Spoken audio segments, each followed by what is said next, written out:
Hello, this is Teresa with Teresa Marie Art and Design. Welcome to my garden. I have been working all day in my garden, preparing it with raised beds, and I am taking a break now. I'm exhausted. It's important to take a break. I had a fall a couple of years ago when I just kept working, and I did not take a break. So that's one of the important things with gardening is knowing when you're tired and don't do anything foolish. So I just wanted to do a review. There's 7 steps to successful gardening. And the step that I'd like to review today is about companion planting. This is a book that was given to me by my son, Carlos, and it's called Braiding Sweetgrass, and it's by Robin Wall Kimmer, and it is published by Milkweed Publications. She is a botanist in New York State, and she's also Native American, and she was coming to some end of her rope of solutions. So she went to some of the elders in her tribe and they gave her suggestions of what to do.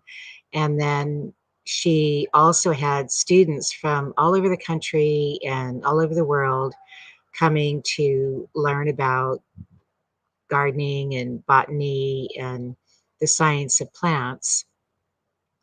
So her elders recommended that she talk to other elders, and then additional elders, and they kept referring. And there is this wisdom of Native American and tribal science of companion planting. So, one of the most common companion planting concepts is the planting of 3 sisters. And what that is you have your corn type of plant, you have your squash pumpkin type of plant, and then you have your beans and peas. So, for instance, your beans and peas, what they do is they put nitrogen in the soil. They need something as a support, so they climb up the stalk of the corn, and they have this companion where they benefit each other. So the corn, what it does is it needs a lot of nutrients, more so than the average fruit or vegetable. So with the peas and the beans, they're putting all that nitrogen and potassium in the soil that the corn needs. And then the pumpkin, squash, watermelon type of plant, then they cover the ground and help to block out the weeds. So what I've been doing is I've been pulling weeds. And I'm what I'm trying to do is just pull all the weeds from the winter, spring, and I want to get those weeds before they flower. What I've been doing is I've been putting those weeds in my compost bin, and they're strictly weeds and grass. So that will break down and that will have nitrogen in, and that will get hot. And I have the bottom of my compost bin where it's exposed to the ground. And as that grass and weeds break down, then all the earthworms will come up into that compost bin and they will help to break down the compost. I also have my compost bin in the sun, and it is black, so it absorbs the heat. I know that some people like to have compost bins where they're exposed, but for me personally, I don't like to do that because then that in my garden and in my area, it attracts rats and mice and crows, and I don't want to be attracting that and then possibly introducing disease. So I keep it contained and keep the lid on, and the heat of the black compost bin, it breaks it down. So the one that I'm using right now, it's made by Smith and Hawken, and it completely breaks apart. I love it. I've had it for about maybe at least 20 years. It's in excellent condition. Another thing I'd like to recommend is a book. It's called Northwest Weeds. Now, this book, and I know that some of you listening, you're not from the Northwest, but the publisher is Mountain Press Publishing. Many of the weeds in this book are weeds that have been introduced from other parts of the country and have been introduced from other countries even. And so when they get introduced into the Pacific Northwest, they become a weed. Some of the weeds are highly toxic. So tansy ragweed is another example of a very highly toxic weed. I've pulled that up out of my yard. I wear really thick gloves, and then I put that weed into a bag and I throw it in my my waste. I don't want it in my recycling bin because it's very highly toxic. Some animals, they die when they eat it. Some people, when they pick tansy ragweed with their bare hands, then they get sores, and it's very, very painful. And so I just recommend that you really get to know your weeds. Many weeds are flowers, or they're native flowers in another area. I can tell you, for example, I used to live in San Diego County, and there was a canyon behind my housing development. It was in the city of Encinitas, and I used to walk with my kids and my dogs and my husband, and it was beautiful. There was a lot of native plants there in the canyon.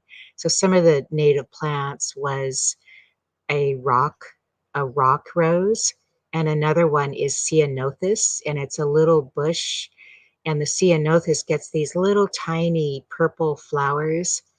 They call it also California lilac.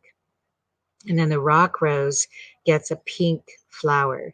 So in San Diego, where there's not as much rain and there's more sun and the soil is different, it's more like sandstone, and the rock rose and the ceanothus or California lilac, for instance, it's a very, very small bush. But a lot of people in Washington love it. It's a very beautiful bush and it is drought tolerant. The only problem is it gets very, very large in Washington state because of all the rain that we have. And in the summertime, we have longer days of sun, and many plants, they do something where they put out an excessive amount of growth. So that's really important to think about companion planting. Some plants, for instance, will fight with another plant. So it's a whole science that is incredible. Radishes are great to plant with carrots. It helps to break up the soil, and radishes grow faster. They're with the root, and then it helps to loosen up the soil for the carrot, and carrots need a very loose soil. I wanted to also show you, I have a claw. It's a metal, and it has yellow handles, and I use it to break up the soil, and I use it to loosen up the soil so that I can pull my weeds and I can turn the soil, and that helps to prepare beds for gardening. And what I've done is I just finished making my raised bed here. And if you could see over here, it is, they call them cottage stones. You can see that just beyond the apple tree. So they're cottage stones. That's what Ace Hardware calls them. That's where I got them. Some people call them manor bricks, and they're perfect for making a raised bed. So there's so many different things that we could do.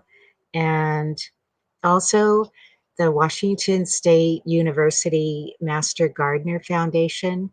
There's many of those throughout our country and in many county organizations, and you can go there and you can learn about companion planting. You can learn about your local weeds. You can learn about toxic weeds and how to handle and dispose of toxic weeds and poisonous weeds. You can learn about invasive plants as well. So one of the things that are very invasive in the Pacific Northwest, for example, is Himalayan blackberry. My yard was, when I moved into this home in March 2005, my yard was covered with Himalayan blackberry, 9 feet high. And it took, I just have spent years getting rid of it. I have to constantly keep up on it.